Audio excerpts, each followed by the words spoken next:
This video explains the internal pressure when the door and the windows on the side wall is open. So we have these drawings where the westerly winds coming and we have this windward wall, leeward wall, and these are two side walls. On the side walls we have one door and four windows. So we are considering that these side walls, four windows and doors are open. To calculate the pressures, we have these equations: 0.5 density of air, design wind speed square, aerodynamic shape factors, and dynamic factor. This equation is obtained from Australian Standard on page number 11 on section 2.4.1 design wind pressures.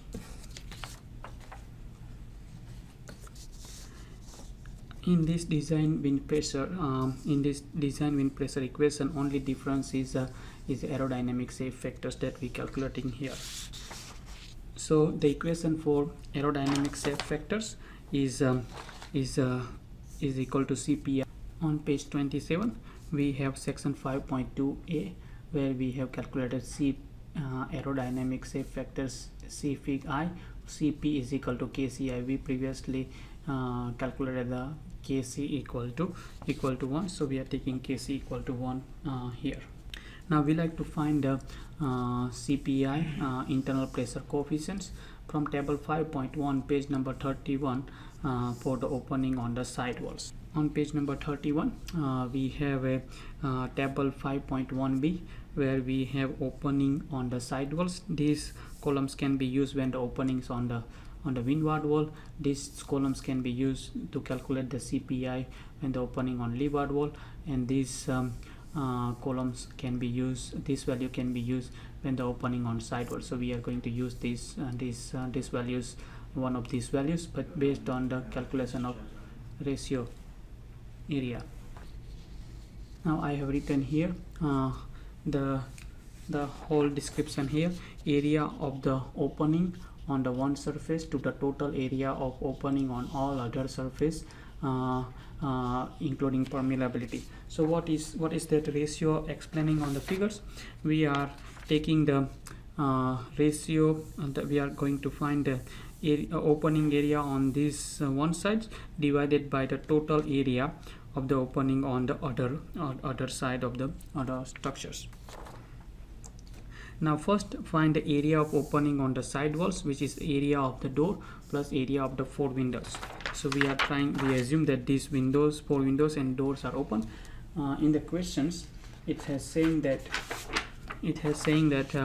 the building will have one door, which is this one door, which is 0.9 by 2.1 meters, and four windows which has total area. So we have four windows which has total area 1.8 by 1.2 on north and south walls. So we have north walls here and we have south walls here. So that is for south walls.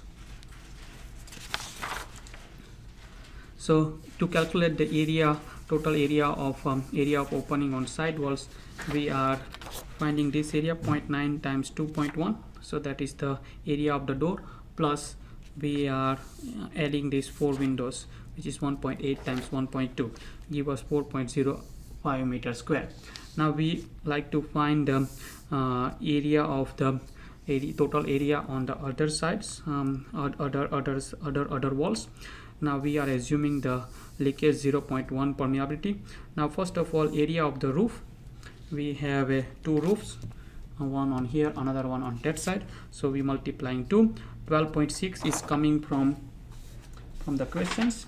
It says that examine half the rafter spanning 12.6 meter on the rack. So that 12.6 coming from here and times by 24.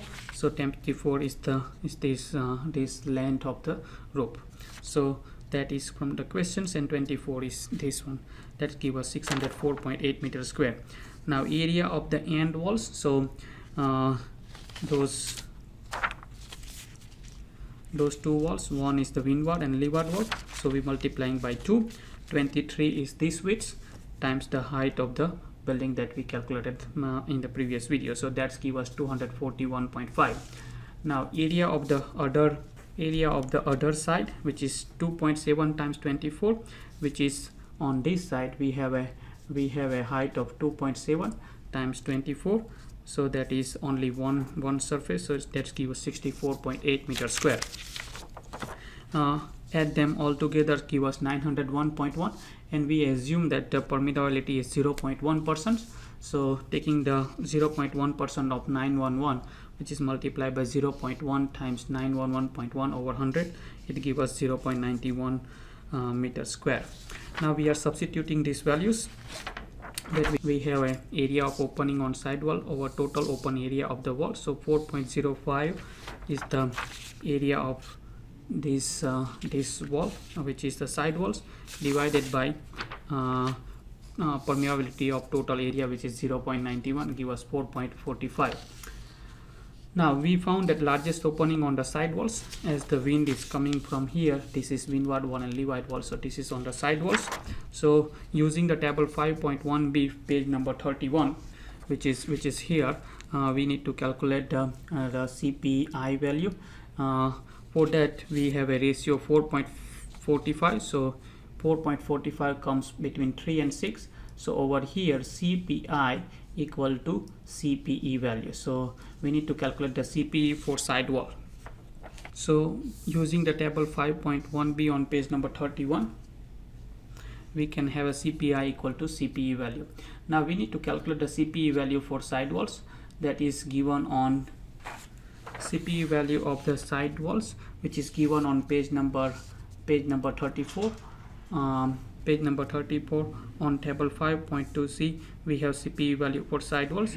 We have various value, minus 0.65, minus 5, minus 0.3 and minus 0.2. We have from side walls, we have different value, minus 0.65, minus 0.5, minus 0.3, minus 0.2, but we can only have a single CPI value for internal pressures. So in that case we need to choose one of these values. So we can take the largest negative value, that is create a worst condition, which is minus 0.65. Now we find the pressures, which is pressure is equal to 0.5 rho A velocity square, aerodynamic shake factor, and the dynamic factor. So 0.5, density of air 1.2, we calculate 46 in the previous video, and this is CFig is a CPI times Kc, so minus 0.65 times 1, and the dynamic pressure is 1, so that will give us minus 826 Pascal as a suction.